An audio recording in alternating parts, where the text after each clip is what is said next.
Bismillah, wa salatu wa salamu ala rasulillah. Shikues të nderuar, shkaku i kësaj ndeje është shkaku i internetit. Një vërejtje apo një dukuri e cila është duke na kapluar kohëve të fundit në emër të Allahut Azza wa Jall. Mos i keq përdorni fotot e fëmijëve të hendikepuar. Para mendoje se para vete ke foton e fëmijës tënd, e djalit tënd, e bijës tënde. Si do ta shënditi veten si prind që dikush të manipuloj me foton e fëmijës tënd, e birit tënd, të cilën e don më së shumti, të cilën e ke më të shtrenjtë, por është provuar me ndonjë smundje, është handicap, e dikush me foton e të njëjtit, më të dashurit tënd të manipuloj.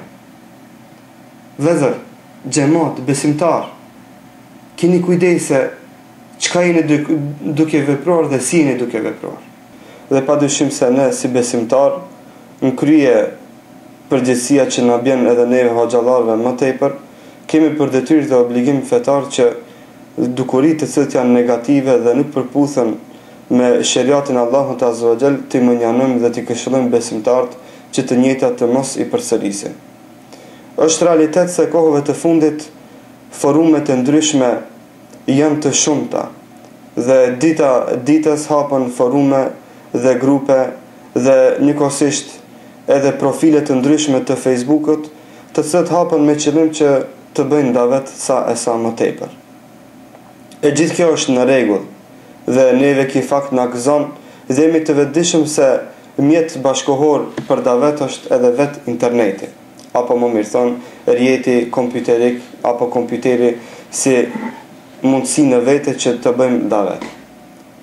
Por duhet të kemi në parasysh një send, se informatat private të njerëzve nuk kemi të drejtë në asnjë mënyrë dhe as sesi të drejtë morale dhe atë fetare që të njëjtat të shfaqim dhe të bëjmë sharë në për internet pa lejen e personave dhe individave të cilët foto dojmë që na të shpërndajmë apo t'i hapim dhe t'i bëjmë publike në internet.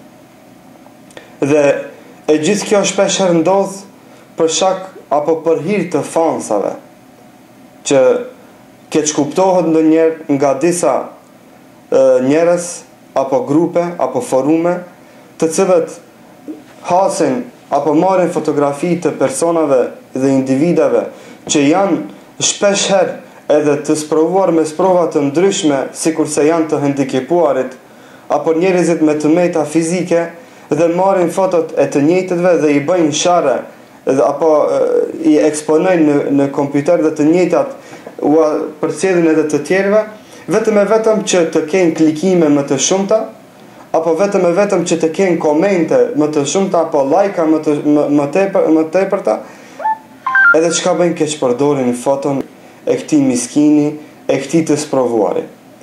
Paramendone se si do t'ishte halli sikurse i njëjti të ishe ti. Si do t'kishte qenë halli sikurse fotografia e eksponuar në internet të ishte fotografia e babës tënd, apo e vllaut tënd, apo e ndonjë familjarit tënd. Ti i cili rrin këtu në kompjuter, me dhomë e cila është e nxehtë, e cila ka rrym, e cila ka rrjet të internetit, me çfarë të drejtë e merr guximin që ta kesh përdorish foton e këtij të sprovuari me niyet apo me qëllim që të kesh më shumë lajka, më shumë fansa, më shumë komente. Sa është e drejtë kjo? Sa është e lejuar kjo fetarisht? Na si besimtar të cilët përdorim internetin dhe bëjmë sharë foto të ndryshme, ndonjëherë duhet venduar gishtin në mendjet e tona dhe menduar se kjo vepër a është halal apo është haram. Thot Allahu Azza wa Jall: "Walladhina yu'dhuna al-mu'minina wal-mu'minati bighayri ma iktasabu faqad ihtamalu buhtanan wa ithman mubina." Thot edhe ata të cilët i shqetësojnë besimtarët, edhe besimtarët, shiqoni besimtarët edhe besimtarët, qofshin meshkuj apo femra. Këtë po e përmend jo rastisht sepse disa mendojnë se mirë, foto e femrës është haram dhe të njëjtat nuk lejohet që t'i bëjmë sharre. Por nga në tjetër haron se edhe fotot e meshkujve e kanë atë respektin dhe dignitetin e vetë. E kanë atë shenjtërinë e vetë të cilën u ka dhuruar Allahu Azza wa Jall, të drejtën e privatitetit, të drejtën e mbrojtjes së sekretit, që askush nuk ka të drejtë që nëse has me një informat të ndonjë personi që të njëjtat t'i banë publike. Thot Allahu Azza wa Jall, edhe ata të cilët shqetësojnë besimtarët dhe besimtarët me gjërat për të cilat gjëra ata nuk kanë dorë aty.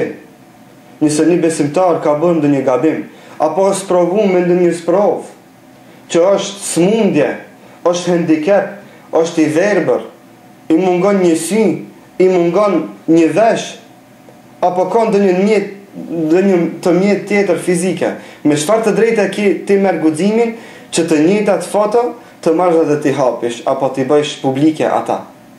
Thot faqad ihtamalu buhtanan wa ithman mubina, këta të njëjtat të njëjtit, të cilët shqetësojnë besimtarët dhe besimtarët, ata të kanë bërë një gabim shumë të madh dhe meritojnë që të kenë edhe mëkat të madh. Thot pejgamberi sallallahu alaihi wasallam, el muslimu man salima al muslimuna min lisanihi wa yadihi. Thot besimtari i mirë dhe i devotshëm është ai i cili lën të qetë besimtarët nga gjuha e tij dhe nga dora e tij. Pra as pak nuk ke të drejtë që ti me dorën tënde në këtë tastaturë që e ke para vete të marrësh edhe ti bësh, do të thotë, publike informatat personale të ndonjë personit apo të ndonjë individit.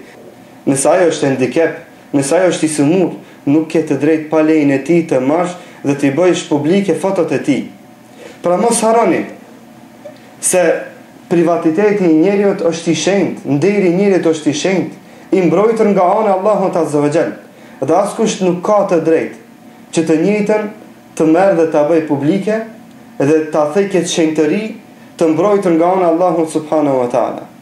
Pra besimtar, të cilët mireni me internet, të cilët keni profile të ndryshme në Facebook, të cilët jeni antar të forumeve të ndryshme të internetit, keni kujdes me fotot e njerëzve, keni kujdes me informatat personale të njerëzve dhe mos i bëni të njëjtat publike pa lejen e individit apo pa lejen e personit.